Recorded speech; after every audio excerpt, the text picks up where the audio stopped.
Hello everyone, welcome to Everything Arsenal, and this is your latest transfer news. Without wasting any time at all, let's get to it. And Newcastle have gone mad. Yes, we are back to talking about Newcastle like we did throughout the season.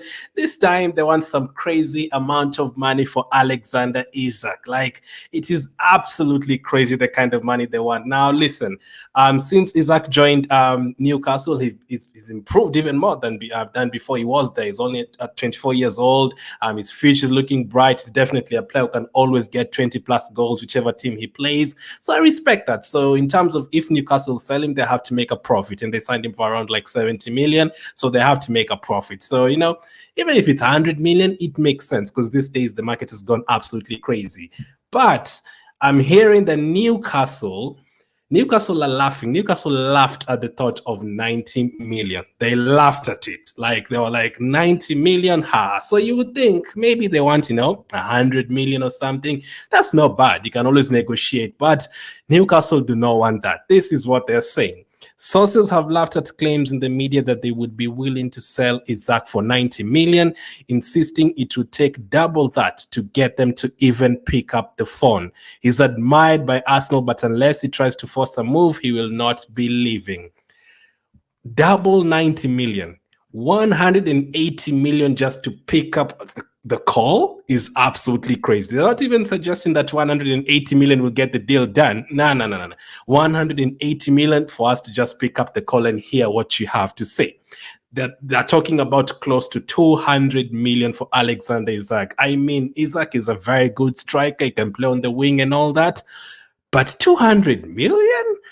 Like, are we signing 2012 Lionel Messi or something? That's absolutely crazy. Like, this is what a few of the articles have said in terms of Alexander Isak. So the Mirror wrote, Alexander Isak has been linked to the mega money move to Arsenal as the Gunners look to bolster their attacking options after missing out on the Premier League title. Newcastle want close to 200 million for Alexander Isak. 200 million. I'm telling you guys, the market has gone crazy. But, if Isak is 200 million, whenever anyone ever wants Rice or Saliba will be gone for 400 million.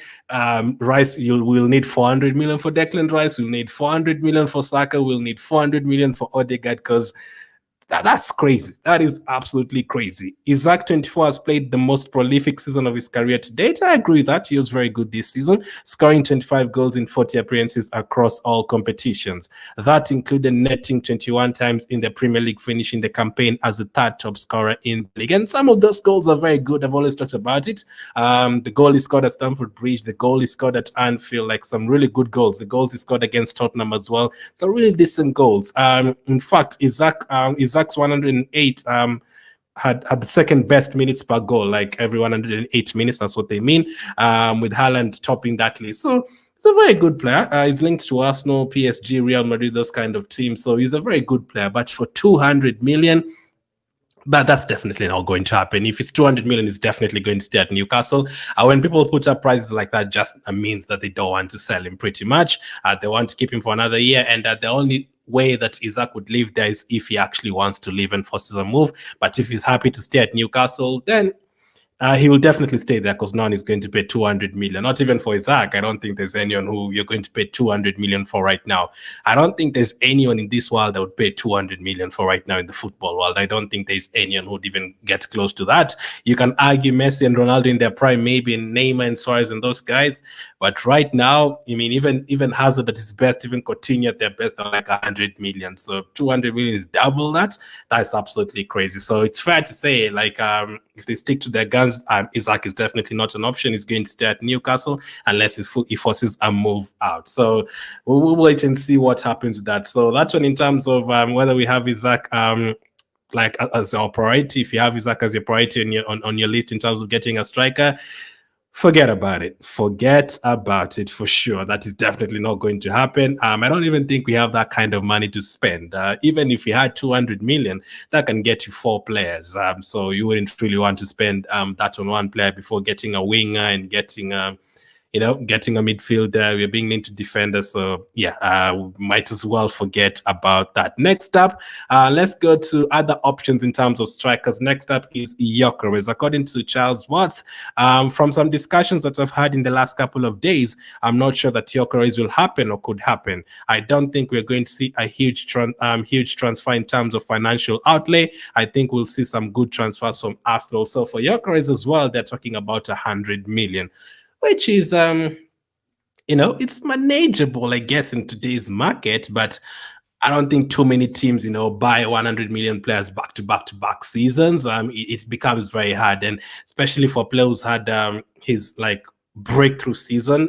This campaign is not like been doing it for 2-3 years. At Sporting, it's a huge risk. For 100 million, it's a huge risk. Now, teams will obviously up their values in terms of their players, because it's not easy getting strikers these days. It's not easy getting cheap strikers these days. A striker who can score goals, it's not easy. Like if you'd want Erling Haaland right now and Man City want to sell him, you'd have to pay more than 100 million, close to 150. When Kane was about to leave Tottenham with just a year left on his contract, they were asking for like 150 million. So those kind of strikers is not easy to get. But yes, we want a striker. But we cannot approach these teams like we are desperate, like, oh my goodness, if we don't get Gyokeres or Isak, we are finished. No, so I don't think we're desperate to pay 150 million for a striker. We still scored 90 goals this season, so I don't think we're desperate. It would be great to get a striker. I want us to get a striker, but for 150 million, 200 million, nah, that's not sustainable. And you haven't even talked about their wages and all that. I think that's not manageable. So Gyokeres as well, 100 million. These players might end up staying at those teams. I don't know. One of them could end up going to a Bayern Munich or to Real Madrid or someone like that. But for 200 million for Isak and 100 million for Gyokeres, it's a little bit too hefty, man. It's those prices are too crazy for me. I don't think anyone really can pay that kind of money right now, unfortunately. So I think we have to look for the cheaper strikers, I guess. And we talked about Benjamin Sesko in the last couple of days. Make sure to check out those videos. And yeah, it's going to be a very interesting transfer window, a very, very interesting one. Another player that you talked about in yesterday's video was the Feyenoord goalkeeper. Today, some other reports have emerged from other journalists. So can I say I was the first one on that one? Definitely not. I don't have any inside information, but we talked about it yesterday. And today, Sam Dean reported that Arsenal are considering Feyenoord goalkeeper Justin Bijlo as a potential replacement for Aaron Ramsdale this summer. Interest in the 26-year-old Dutch international, first reported by the Telegraph. So yeah, we talked about yesterday in terms of his strengths, according to himself, like what he said were his strengths, and all the shenanigans is done at Feyenoord, and that the playing time is hard at Feyenoord. And is it better get a 26-year-old goalkeeper, or should we get a younger goalkeeper to just be a backup, or an older goalkeeper close to finishing his career to be a backup goalkeeper and give some experience to Ryan, the other players in the squad? But looks like we're going for a good second choice goalkeeper. I don't think it's going to come and be the first choice goalkeeper. I think Ryan will definitely be the first choice goalkeeper. So Justin Bijlo would be the second choice goalkeeper, and you're really looking at him. So it's looking very likely that Ramsdale is going to leave, and you're going to get a second choice goalkeeper. And in terms of Ramsdale, this is also the latest from Sam Dean. Telegraph Sports reported earlier this month that Aaron Ramsdale is of interest to Newcastle.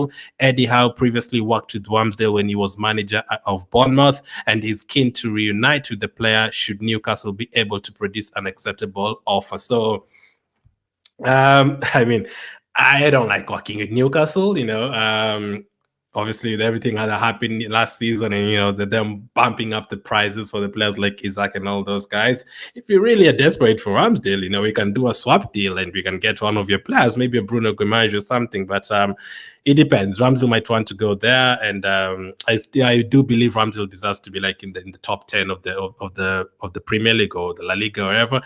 He's a very good goalkeeper. He's a very good shot stopper, and he's worked with Eddie Howe before, as they've suggested. He's worked with him at Bournemouth before, so he's someone that he's used to, and it's looking very likely that he's going to leave. Something I'm not sure is he really going to go there and be a fast chase goalkeeper? Pope will be fit next season. Dubravka is still there. I'm not sure he's going to go there and be the fast chase goalkeeper, so that is a bit of a weird one. I think he needs to go to a team where he's definitely going to play every single day. And I don't think Newcastle is that team unless they sell Pope and maybe Dubravka becomes a second choice goalkeeper, or he leaves as well. So that's a very interesting one as well. But let's see when the transfer window opens. I think we'll get to hear about more information on the likes of Aaron Ramsdale. Next up, let's talk about Hato, the defender. We are linked to a couple of defenders. Yesterday we talked about the left back that we made an offer for, and today we're talking about Hato once again from Charles Watts. I still believe Gerald Hato remains the top target should Arsenal look to strengthen the left side of defense. The interest in Hato remains despite him signing a new contract at Ajax, and I wouldn't be all surprised if they make an attempt to bring him in this summer. So again, it depends because most fans have said they want a striker, a winger, midfielder, but from what I've had from Arsenal's transfer list, it looks like they want a striker, a midfielder, and a defender. So they haven't really talked about a winger recently, and Joel Hato has been mentioned. As I said, they don't really want us to sign defenders. I feel like our 7 defenders are good enough. Zinchenko can be used as a midfielder. If Timber is fit and Tomias is fit, I think we're good. But if a very good defender becomes available, like a Branthwaite or a Hato, I have no problem with trying to sign them, because those kind of defenders do not become available too often. So you need to, jump on them whenever you can, because you don't really want them to go to a Man United or to a Man City and improve those teams. So that's the latest on that. Lastly, let's talk about Albert Sambi Lokonga. Really be staying, really be leaving. We've touched on the likes of Nelson recently, Tavares, Tierney. Today it's Lokonga, and Lokonga was asked, will you be going back to Arsenal? And this is what he had to say. For me, I had a discussion with Arsenal, and the conclusion was the best thing for me was to leave the club. So now it's up to my agent and the club to find something. I still have a contract there, 1 year plus 1 year option. So let's see what happens. I really doubt Lokonga will be back at Arsenal. I really doubt that is going to happen. So I think it's just better for him to move on. Hopefully we can get a decent amount of money. And Luton have been relegated, so he needs to find a different team. I don't know if it's going to be another loan spell. I would prefer if you just sell these players, Tavares, Tierney, Lokonga. If they're going, I prefer to selling them.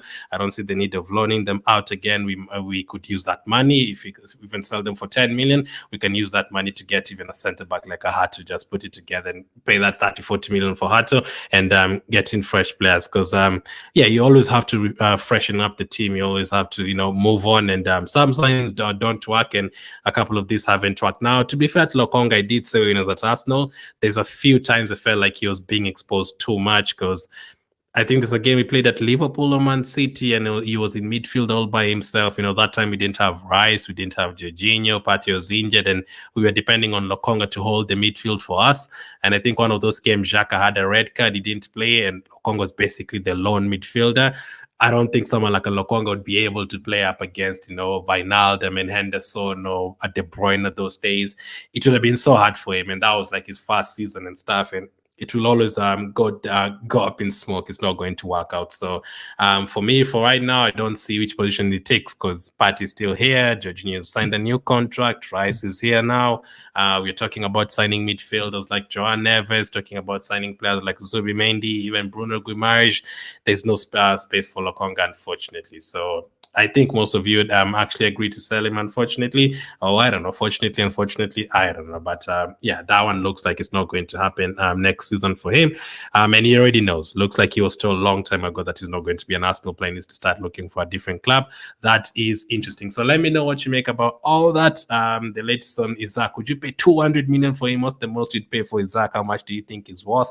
Gyokeres, would you pay the 100 million for him? Or would you go for a cheaper striker? The goalkeeper situation, would you prefer keeping Ramsdale? The thing is, though, if Ramsdale doesn't want to stay, you have to get rid. That's the problem. I would prefer keeping him and focusing on the other positions, but if he doesn't want to stay, you have to move on. Do you think we need a centre-back? And also Lokonga, how much do you think we need to ask for in terms of if Lokonga leaves? Thank you for watching. Hit the like button, and I'll catch up with you guys on the next one.